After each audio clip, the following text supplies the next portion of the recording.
ဥပေါ်ဦးနဲ့မမြင်ရတဲ့အခွန်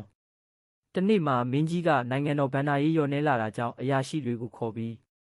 တိုင်းပြည်ဝင်ငွေတိုးဖို့နီးလန်းရှာကြလို့အမိန့်ပေးလိုက်တယ်။အရာရှိတွေကအကြံမျိုးမျိုးတင်ကြတယ်။ဈေးသည်တွေကိုအခွန်တိုးကောက်ပါမယ်။လယ်သမားတွေကိုပါကောက်ပါမယ်။လမ်းသွားလမ်းလာကိုတောင်ကောက်ရအောင်ပါ။မင်းကြီးကခေါင်းငိတ်နေတော့ဥပေါ်ဦးရောက်လာတယ်။ဥပေါ်ဦးမင်းလဲအကြံပေးစမ်းဥပေါ်ဦးကခဏစဉ်းစားပြီးမှန်ပါတယ်မင်းကြီးအခွန်တိုးကောက်တင်ပါတယ်ဒါပေမဲ့လူတွေမမြင်တဲ့အခွန်ကိုကောက်ရင်ပိုကောင်းမယ်အားလုံးအံ့ဩသွားတယ်ဟိတ်မမြင်ရတဲ့အခွန်ဆိုတာဘာလဲဥပေါ်ဦးကပြုံးပြီးလူတွေအာနာရှိသူရှိရောက်ရင်ကို့ချိန်ကို့လုပ်ကို့စိတ်ချမ်းသာမှုတွေပေးနေရပါတယ်အဲ့ဒါကမမြင်ရတဲ့အခွန်ပါပဲမင်းကြီးတော်ဝင်ခမ်းမတစ်ခုလုံးတိတ်ဆိတ်သွားတယ်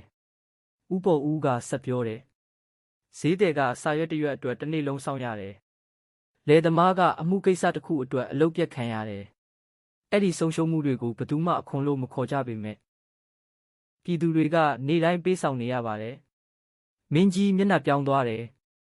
အရာရှိတချို့ကလည်းခေါင်းငုံနေကြတယ်နောက်တော့မင်းကြီးကအခွန်မတိုးခင်လူတွေအချိန်မကုန်အောင်အရင်လောက်ကြလို့အမိန့်ချလိုက်တယ်ဥပေါ်ဦးကရေပြီးပြည်သူကိုပင်ပန်းစေတဲ့နိုင်ငံကငွေရှိရင်တော့မချမ်းသာပါဘူးမင်းကြီးလို့ပြောလိုက်တယ်